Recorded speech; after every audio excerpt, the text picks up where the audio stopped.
This podcast is a quest for well-being, a quest for a meaningful life through the exploration of fundamental truth. Enlightening ideas, insights on physical, mental, and spiritual health. The inspiration is love. The aspiration is to awaken new ways of thinking that can lead us to a new way of being well. Welcome to Body, Mind, and Soul Healing Conversations.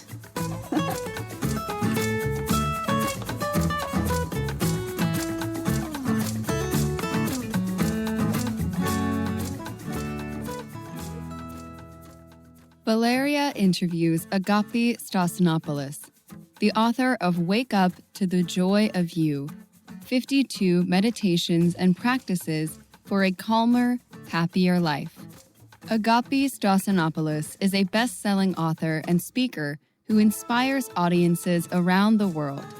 In her previous book, Unbinding the Heart, a dose of Greek wisdom, generosity, and unconditional love, she shares the wisdom from her life's adventures and experiences. In her new book, Wake Up to the Joy of You, 52 Meditations and Practices for a Calmer, Happier Life, she takes readers on a journey and inspires them to let go of what doesn't work and instead create the lives they really want. Agapi was trained in London at the Royal Academy of Dramatic Art and then moved on to receive her master's degree in psychology from the University of Santa Monica. Her previous books on the Greek archetypes, Gods and Goddesses in Love, and Conversations with the Goddesses, were turned into PBS specials. She is currently conducting workshops for Thrive Global, a company founded by her sister, Ariana Huffington, to help change the way we work and live. Agapi has spoken and conducted meditations at many organizations and companies, including L'Oreal, Accenture, SAP, LinkedIn, Pandora, Google, Nike, Weight Watchers, PepsiCo, Starbucks, Global Citizen Company, Museum of Modern Art, ABC Carpet and Home, Women's Health Magazine, Paul Mitchell, NYU, Gympass, and Hearst Communications, amongst many others. She brings home the importance of self-care, practicing gratitude, generosity, and self-love to enhance performance and productivity so we can experience happiness and fulfillment. She divides her time between New York and Los Angeles and was born and raised in Athens, Greece. To learn more about Agapi, please visit her website, wakeuptothejoyofyou.com. Here is the interview with Agapi Stassinopoulos.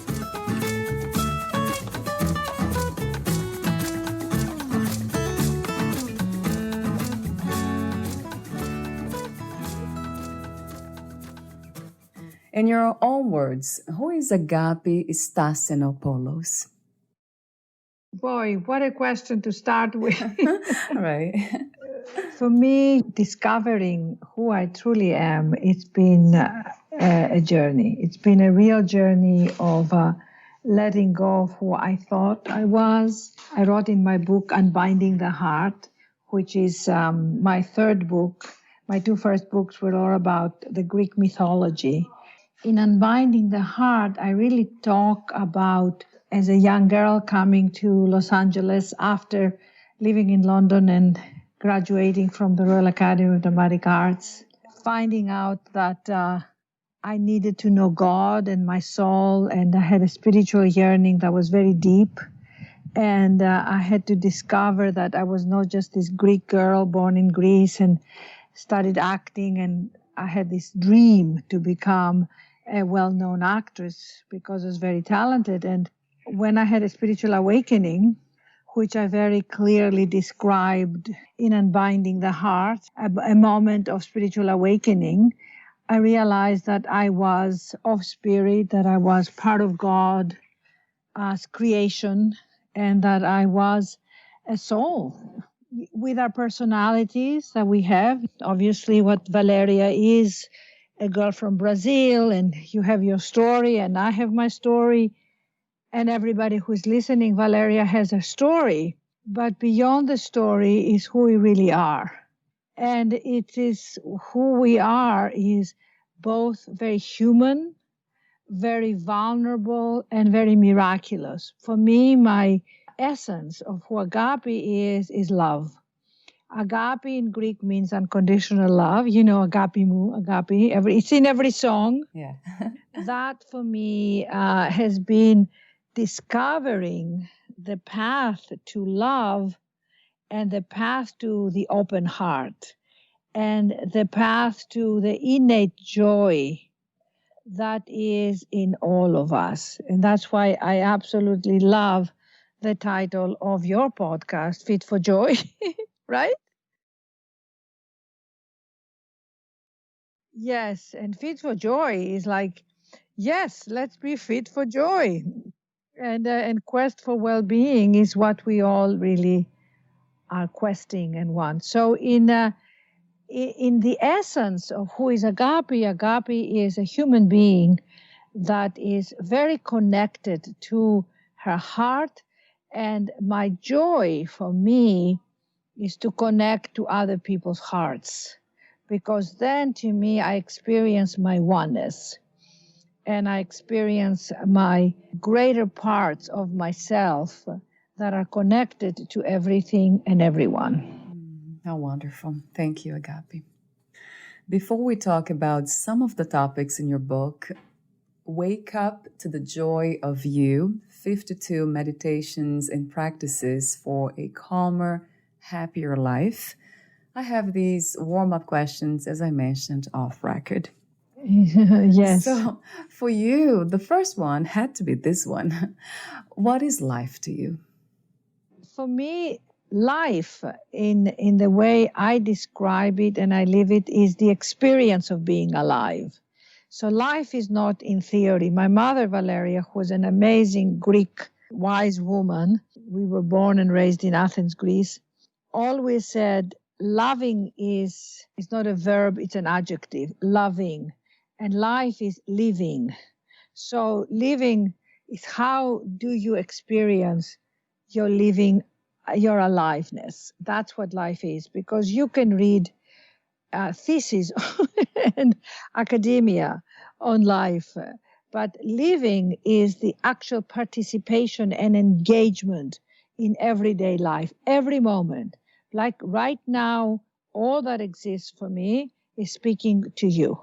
Nothing else is happening, and this moment is life, because I bringing my heart to you, you're bringing your qualities, your intelligence, your gifts to me, and we're having a moment, hopefully, to be heard by many in the days to come, who can also be part of this living moment that you and I are having. But where I feel we miss out is we think too much. We're too much in our head. We're too much in our thoughts. I had a post today that said, "Dear Valeria, this is God. I will not be needing your help today. I'll be handling all your problems. Have a nice day."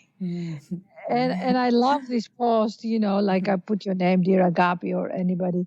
So it's like that the life force who is breathing us right now is well and alive, and then we mess with it. We mess with our heads. Beautifully said. Yeah. I'm wondering if we can live this way. Yeah. If that's possible to live in the heart all the time. The idea, I know they have this idea of balance, being always balanced. Do you think we can do this all the time, be in the heart? It's like, think of it this way. We have 28,000 breaths a day, and we never think of our breath, because right now, let's say if I say to you and to everyone who's listening, focus on your breath and take a deep breath and let your breath fill your lungs. So right now we had 5 seconds of a conscious breath. So it is an intention of saying, I will focus on my breath. Therefore, I am now allowing that presence of my breath to take over. In the same way, I will focus on my heart. Now, you focus on your heart and you might say, I'm focusing on my heart, but I'm sad. And you go, okay, let's embrace the sadness. I'm focusing on my heart, but I am worried, or I am afraid, or I am feeling lacking something. And we go, okay, let's focus on that. Or I have feelings that are not expressed, and I have tears in me. And you go, great, let's focus on that.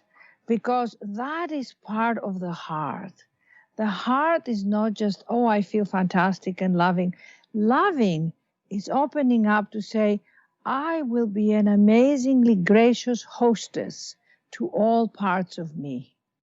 That's wonderful. I love this idea of intention. Yeah. Yeah, it's an intentional focus on my heart. And you say, Valeria, I had this day where, 10 hours I was all over the place. But I had one moment that I moved in my heart. And, we're all obsessing and worrying about time. Time is running out, or I have to do this, is more important than this. And you go, come present in your heart, and your heart will tell you what you need to do at each moment. Because in truth, Valeria, you could go to sleep tonight, I could go to sleep, and we could leave this body and be gone. We don't really know. And therefore, why waste your day not being fully present? Yeah. What a wonderful vision. Yeah. What I mean by fully present, the other day I was brushing my teeth and I going, God, who made these teeth? I mean, Valeria, could you make a tooth? I have no idea. Yeah. I mean, somebody You're made, funny, Agapi.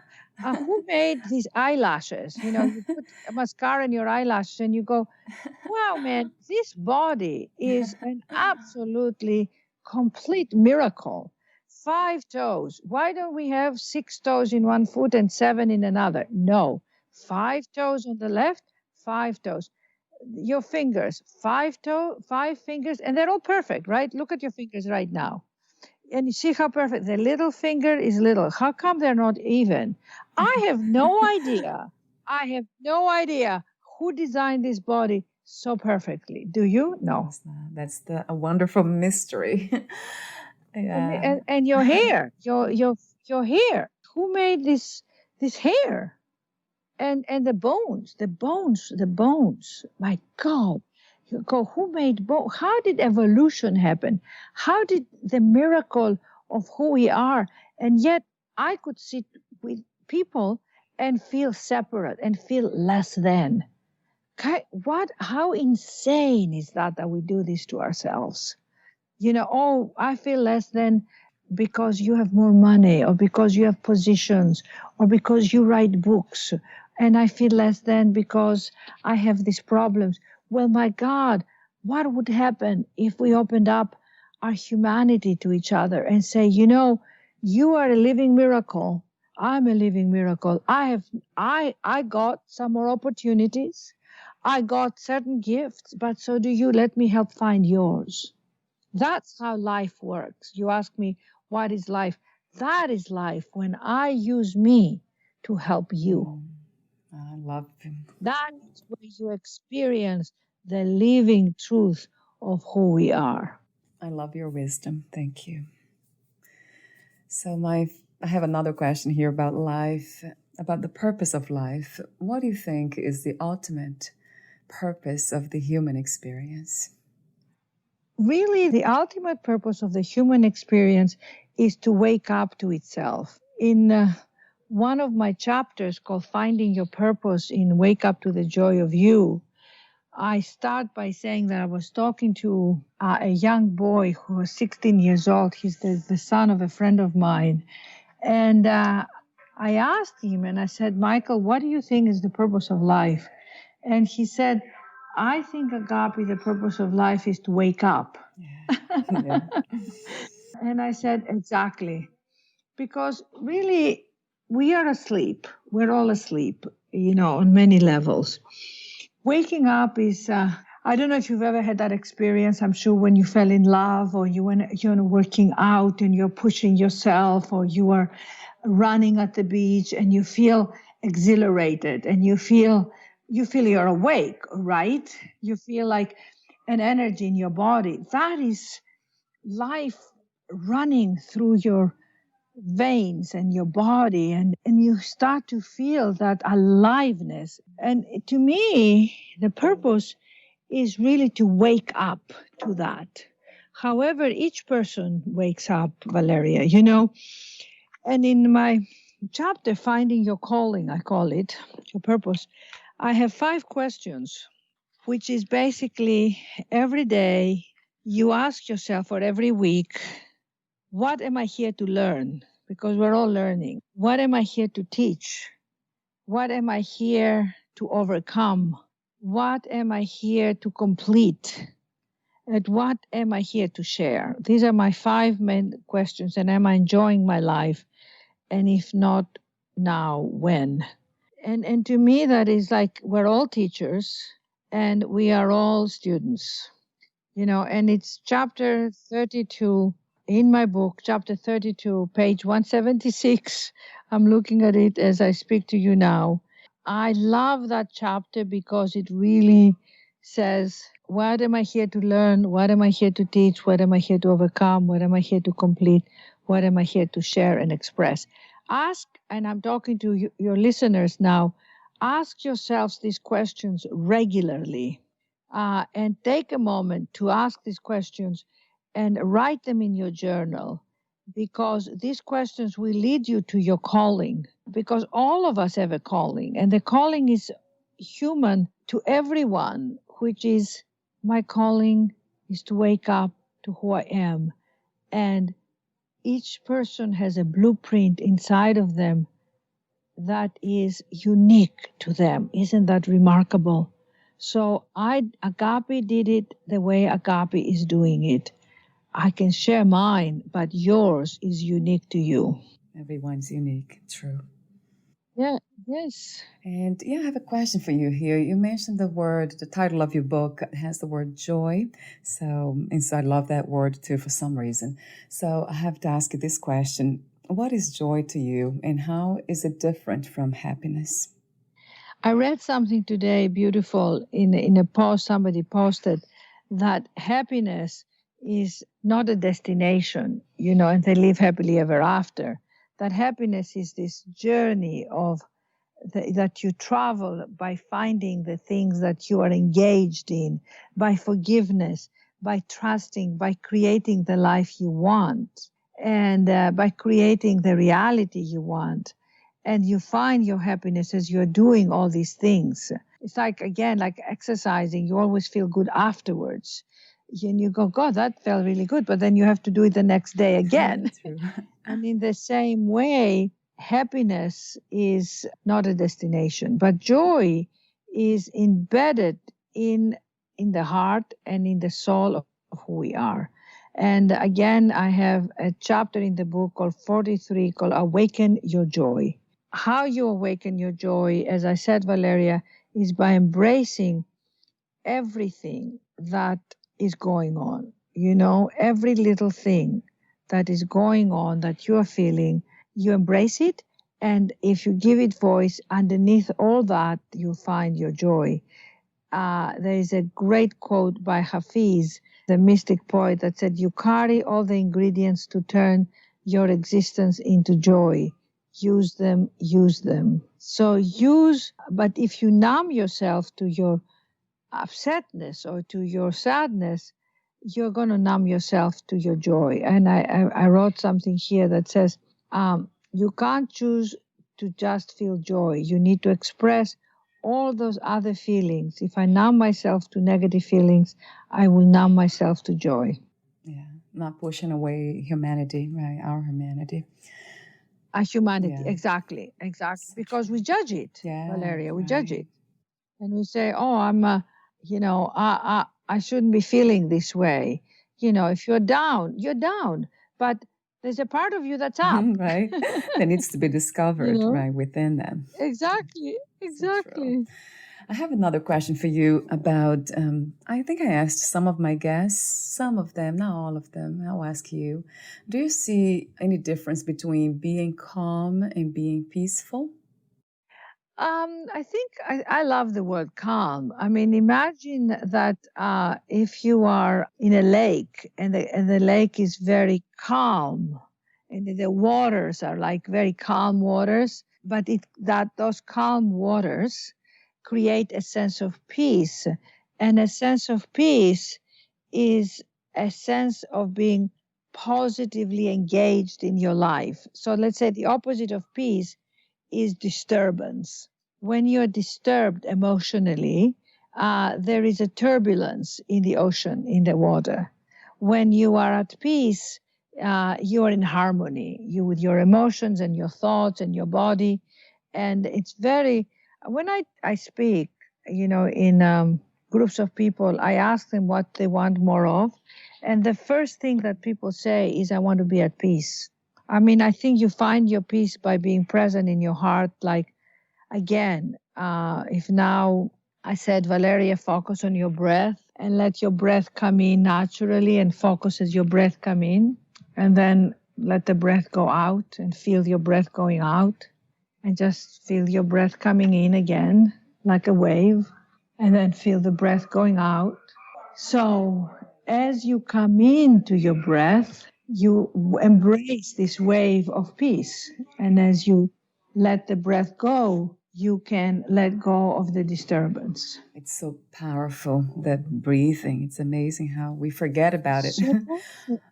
Well, that's it. I think that's what we talk about being asleep. We forget about the breath because there is thoughts all the time telling us, do this or do that, or you're not this, you're not enough, you're not worthy, you messed up, you're a failure. How come you don't know that? You'll never amount to anything. Critical voice makes us very, very disturbed. What's going to happen? I'm worried. And then we never come to the place, I am safe, I am complete, I am whole, I am protected, I am loved, I am embraced, I am at peace, I am a creator of life, I am co-creating my life.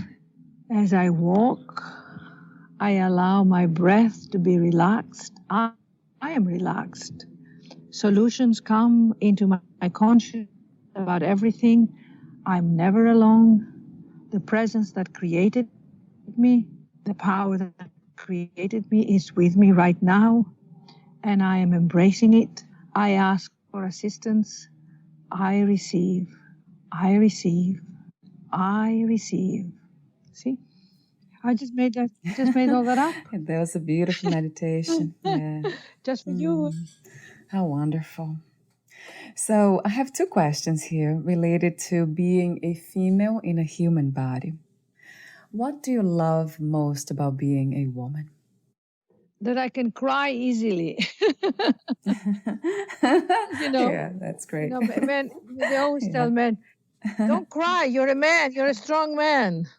I can cry and feel, I can cry and feel fantastic. I wrote a book about the Greek goddesses, and it was so wonderful. Conversations with the goddesses. Oh my God, it was such a wonderful book. People can get it secondhand, and I talk about the 7 goddesses, the beauty of Aphrodite, the independence and the focus and feisty spirit of Artemis, the nurturing of Demeter, the partnerships of Hera, the transformation and qualities of depth to Persephone, the wisdom and strategist of Athena, and the amazing power of, I said, Hera and Artemis. I think I'm forgetting one goddess, which will kill me. Aphrodite and Athena and Demeter and Persephone. I think I got them all, don't I? I wouldn't know. The 7 goddesses. I wish I would know, them. I need to study that. So, these are qualities of the goddesses that I loved. And for years I did, an incredible seminars and work with them about the feminine archetype. The power of the feminine is extraordinary because we are nurturers. Nurturing is the quality of the feminine. And I do have another question for you here about being a woman. What is the most challenging aspect about being a woman, in your opinion? I think as women, we are being taught not to assert ourselves because we'll be called bossy or bitchy or too domineering. And so for me, it's like finding the aspect of yourself that is your strength, your male qualities, and the more qualities about asserting your power, because there is a lot of conditioning. Oh, you shouldn't be as powerful. You need a man to take care of you. You need a man to love you. You need a man to cherish you. You need a man. You don't need a man for that. You don't need a man. You decide to be in partnerships, in relationships, because they enhance living and sharing and your heart. And a man bring qualities to you that are different from the ones you have. But this whole thing of women, Valeria, oh, you need a man. You need a man. You don't have a man? Oh, my God. What are you going to do? Yeah. It's been really a very erroneous way to condition yourself. That's a good point. Yeah, I remember my mother saying that when I was not with a man. She would say that to me constantly. Oh, you need a man. You need a man. I remember that. Yeah. So that's the old way of thinking, right? Yes, exactly. Interesting. So I have another question for you. We're almost at the end of the warm-up questions about freedom. What is the meaning of freedom to you, Agapi? And what is to be free? First of all, I think here in the Western culture, we have tremendous amount of freedoms and choices. Just even the fact that we can vote and express our political views and opinions, and we can make choices in so many areas of our lives. But to me, freedom right now, because, we're going through this epidemic and this pandemic that we have, and this incredible unknown that the virus has created for all of us, it can feel very restricted to our freedom. Like, oh, you can't go out without a mask, and you have to social distance, and you can't have parties, and you can't go to the movies or the theaters or dinners, and everything in our world seems to be contracting, restricting our freedom. To me, again, it's more like I choose to cooperate with what's going on. That choice gives me freedom. If I'm a victim to what's going on, I'm going to feel imprisoned. True. So freedom is really not feeling like a victim, that these other people are doing it to you, but instead saying, this is a situation that I have no control over. How can I choose it and make it possible for me to function and to be creative in a time that it can feel very restricting? So I love this state of mind that's so empowering, right? Doing something about it, not complaining about it, right? Exactly. Or doing nothing about it, saying, right now I'm okay, and there's nothing I can do about it. Yeah, right. I mean, if I could discover the vaccine, I would. Yeah. True. Yeah, that's wisdom itself. So in speaking of the current situation, let me ask you this question. What do you think is the world's greatest need at this time? I think it's really, again, choosing to cooperate with what is, doing the things to protect yourself and to take care of each other, whatever that is. I mean, it's like if it says, if you go out with a mask, it's a good thing to do because you are protecting yourself and other people. And you do that. You just do that. And if walking in distance or not going out to restaurants, you just do those things that are really going to help you and humanity in your own little way. And then a lot of it is about finding deeper parts of ourselves, going deeper, going more connected to our inner world, and being more optimistic, and finding your meditations and your prayers. I'm writing a book about prayer, and finding your center and your core so that you can help yourself, getting enough sleep. You know, a lot of people say to me, oh, I started drinking more. Well, what's your drinking? You know, because that's also numbing yourself. It's like, don't go for more walks. Go, like you said to me before when we were talking, oh, I'm in nature. I go for walks by the ocean. You're not trying to escape, from whatever we are feeling, right? I agree. Yes, exactly. Working out, sweating, reading uplifting things, reading, writing, keeping a journal with your thoughts. There are so many amazing writers, the poets, Rumi, Hafiz, Kabir, the mystic poets, Shakespeare, you can watch all these Shakespeare movies with Kenneth Branagh that I think are, I'm a Sure. Shakespeare lover, you know, watching actors who are demonstrating fantastic monologues, watching fun movies, interacting with your loved ones, really not taking them for granted. Don't say, oh, well, here's my husband, here's my wife again. Oh, I saw them yesterday, the day before. Like, don't take things for granted. Beautiful message. And I have one more question for you, warm-up question, and this has to do with God. What, where, and who is God to you, Agapi? Well, as I said before, there is no way. My mother, I will tell you my favorite quote. When I was a little girl, my mother would say, know yourself and know something larger than yourself. And larger than yourself to me is that what we call God, which is the presence, the miraculous, the extraordinary mystery of life. And if anybody can describe God, they don't know God, because no one in this limited amount of words that we have and the mind and the presence is like, there's a great quote that a writer said, God is not a being, it's a state of being. It is a state of being that you can experience, I can experience, available to every single human being 24/7. But we have to go there, and we have to let go of the definition. And it's like if I said to you, what is water? You can say, well, it's A2.0, but what does that mean? I mean, if you're thirsty, what would it be good for you if you read a book about water? What would make it look good for you and feel good is to pick up a glass and have a glass, or somebody gives you a glass of water and you go, my God, now I know what water is. I can't describe it. I don't care if I know the elements.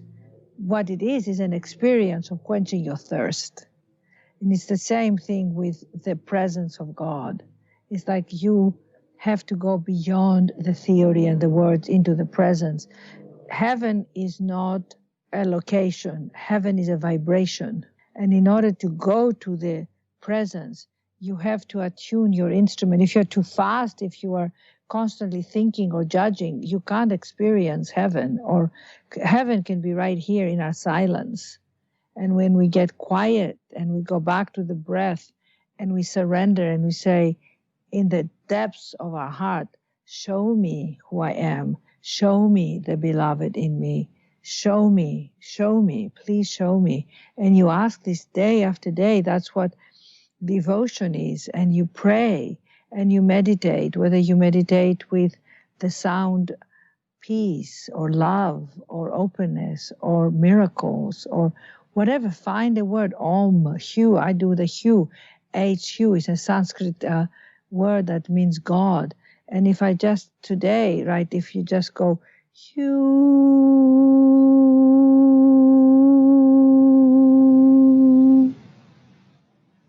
and then you become quiet, Hu,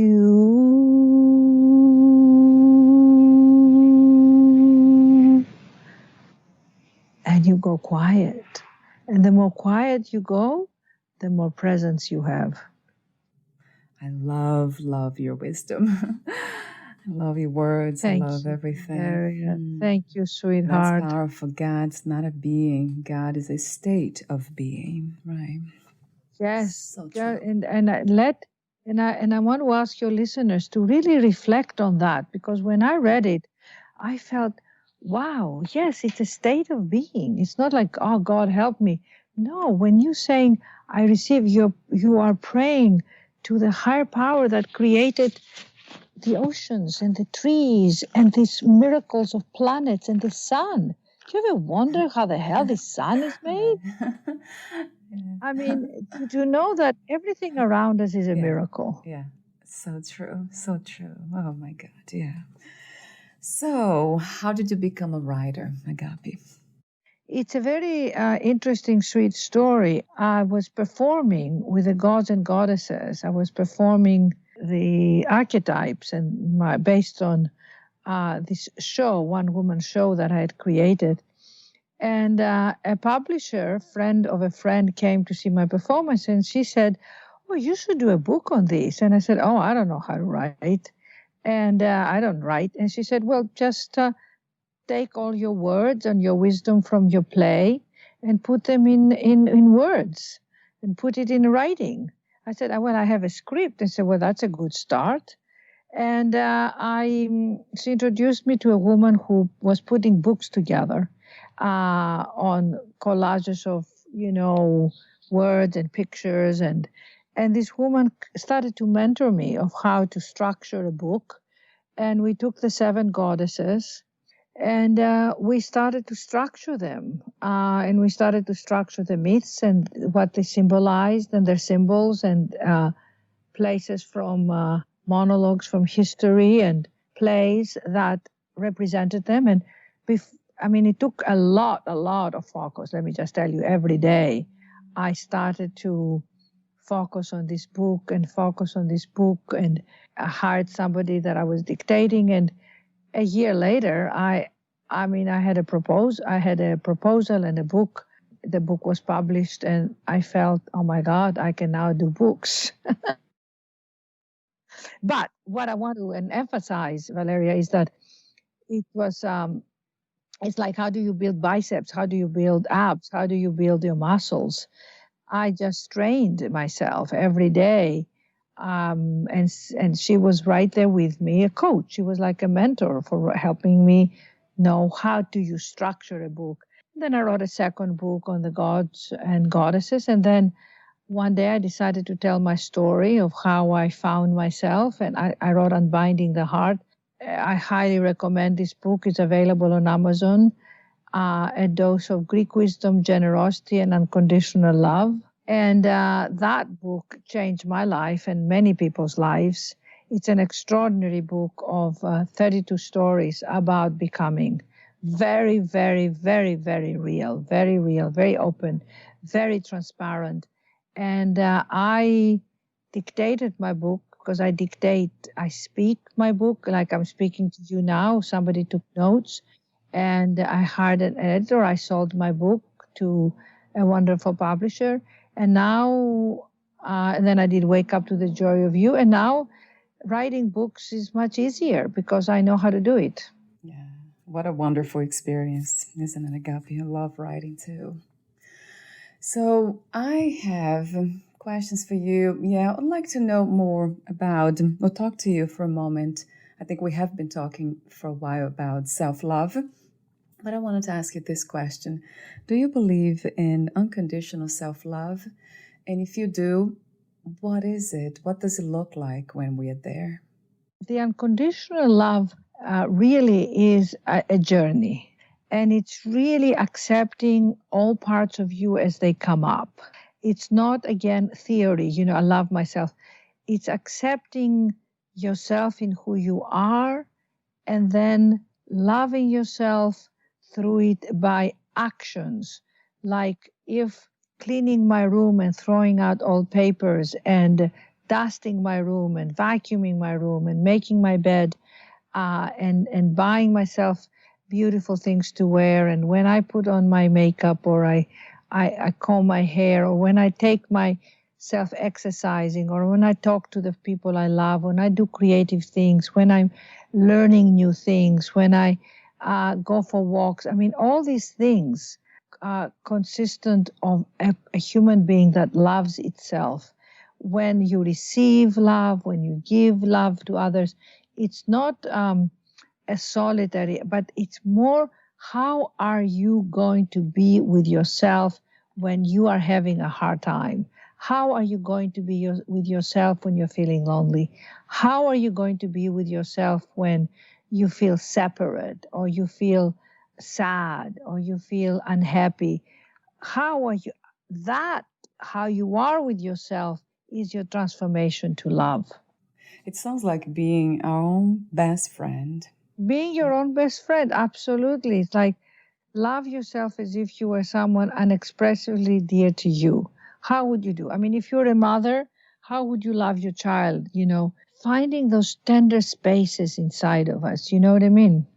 And that makes me think about this balance, I guess, between taking care of ourselves, loving ourselves, and at the same time caring for others, making sure we are not doing too much or trying too hard to please others and make them happy. And also something that I read in your book, I didn't read your book completely, all the book, but you mentioned something about not trying to make others happy or just being happy when others are happy. Yes. And listen, Valeria, and when others are unhappy, letting them, like, I don't have to be unhappy because others are unhappy. You know what I mean? That's a tough one. It's like, if others are unhappy, yeah. If others are unhappy, I don't have to fix it. I love the way you say there's a chapter in your book. I didn't read that, but that inspired me. 4 magic words. How can you help me? Because usually we think, how can I help all the time, especially as women, right? Yes, exactly. And that's just really part of what we talked about before. It's like, how can I receive? And other people are not mind readers. You have to ask them and say, can you help me? Can you help me with this? Can you help me with, let's say I want to lose weight. Can you help me find a program that works for me? And saying, what do you eat? How do you eat? Not, I don't want you a food program, or I want you to help me understand something, or I want you to help me express myself, or I'm looking for a new job, or I got fired, or my finances are terrible. Can you help me? Can you help me create a budget? Can you help me apply for a mortgage, for a loan? Can you help me find a plumber? My kitchen sink is not working. I mean, it can be anything. Do you know what I mean? It's like, like I said to this woman, said, you should write a book. And I said, well, can you help me? I don't know how to write a book. And she said, I know somebody who can help you. So people around us can become a source of enrichment of our lives. But ask people, not out of need. Oh, can you help me? Because I'm so helpless and I'm such a loser. Can you help me? No. Can you help me? Because I deserve to be helped. Right. It's almost in a way, can you join me? Can we grow this together? Can we make something together? I love this idea of creating those big, having these big ideas, and then exactly having others to join me to make this, manifest this in the world. Right. Exactly. Because ultimately, we all want to feel good in our day. We want to feel productive. We want to feel creative. We want to feel we matter. We want to feel we belong. We want to feel safe. And we want to feel, hey, I can make things happen in my life. I can create wonderful things in my life, in who I am, And we're almost at the end. We have not talked about meditation, and I have to ask you this question before my final questions. How did you discover meditation, and what is meditation? I discovered meditation because my mother, when I was a teenager, taught me how to meditate through a teacher of transcendental meditations. And it was absolutely wonderful. It's just that I didn't want to do it being a teenager. I wanted to have fun, Right. and I didn't think meditation. And later in my life, I met my spiritual teacher in Los Angeles called John Roger. I study with the movement of spiritual inner awareness. They're based in Los Angeles, and if people want to find out more about it, they can go into msia.org. And I started to meditate and listen to seminars, and I found a peace and a calmness and a connection to God that was really profound. Then I continued, and then I started to create my own guided meditations. And these guided meditations were part of my book, Wake Up to the Joy of You. You can download them on Audible, 33 guided meditations. And I give about 7 or 8 for them for free. So if people send me a private email at Agapi, A-G-A-P-I, at unbindingtheheart.com, unbindingtheheart.com, I will send you my meditations as a gift. And if you want, you can download more. Meditation to me is a way to go deeper beyond your personality, your thoughts, and your emotions, and to find that centered place. It's like, I call it the eye of the hurricane, to find that place that is quiet, that is still, and it is connected to the universal power, to the universal force, to the universal intelligence. So the more you do it, the more you go into your beingness. You kind of break through the frontiers of the illusion of materiality and the physical reality into the spiritual reality of who you are.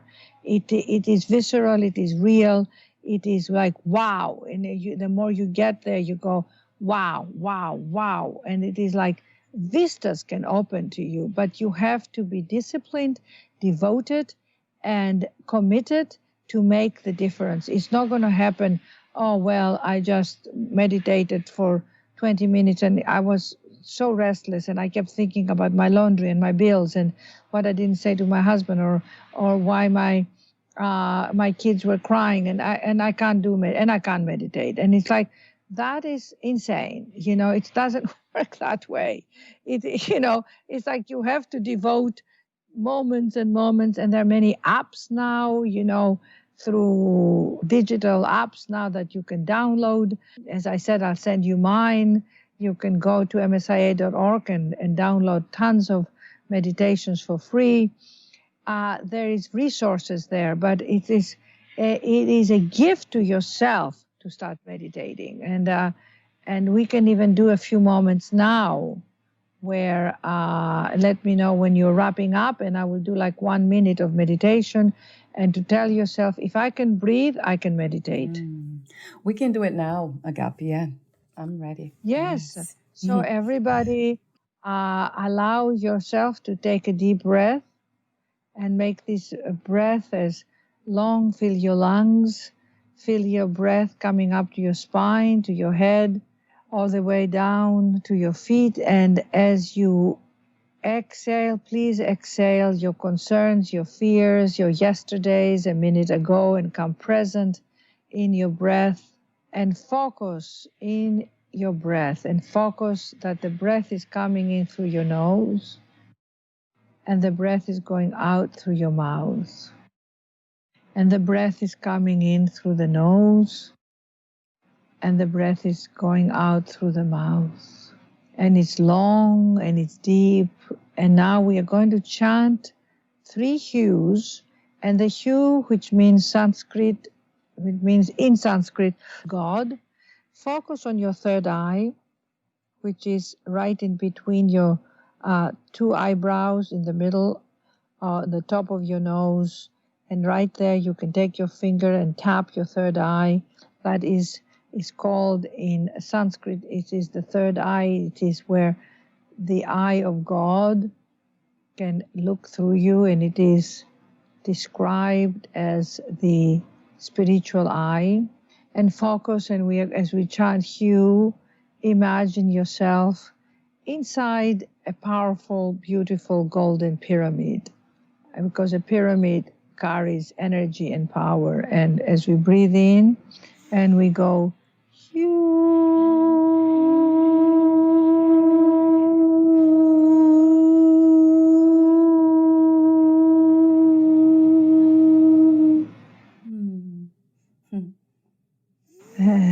let the breath go and take one more breath. And we chant,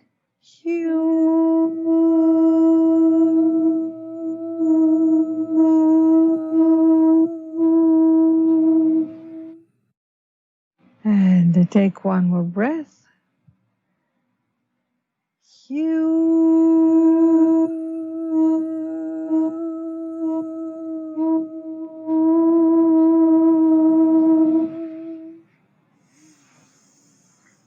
And just feel how wonderful it is that you have your breath and you're being breathed. Be grateful for your breath, for your life, and remember that gratitude is the greatest compass, is the greatest direction to the expansion of your life. And the more gratefulness you're experiencing and not taking anything for granted, it is your birthright to feel good, to be happy, to not compare yourself to anyone, to ask for help, and to rejoice in who you are and give yourself of your own loving. Do not postpone loving yourself. Beautiful.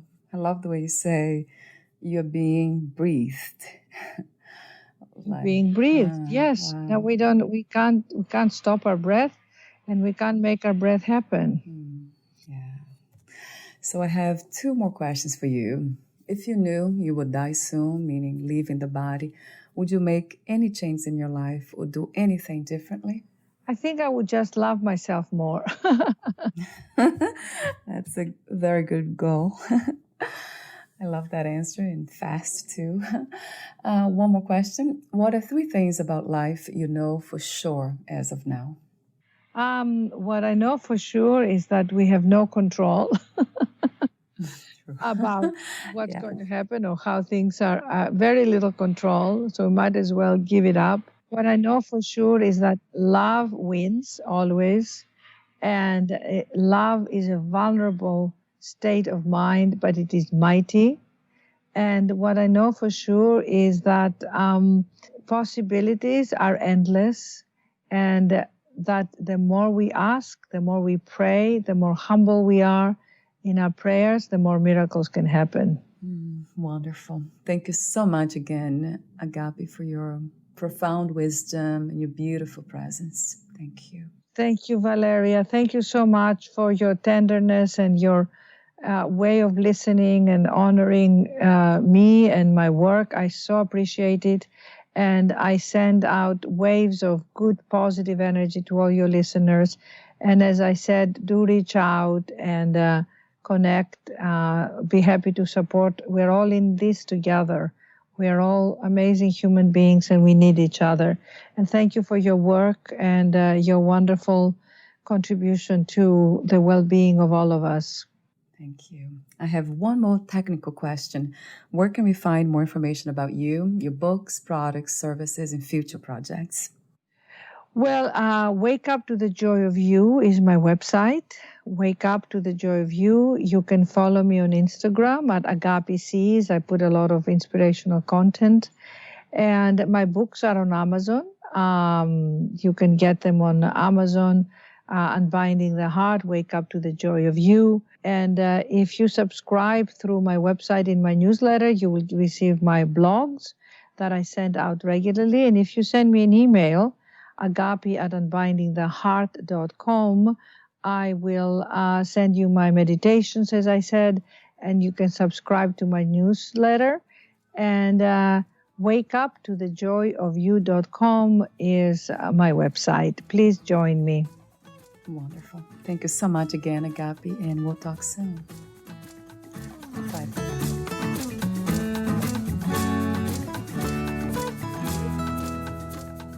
Thank you for listening. To learn more about Agapi Stassinopoulos, please visit her website, wakeuptothejoyofyou.com.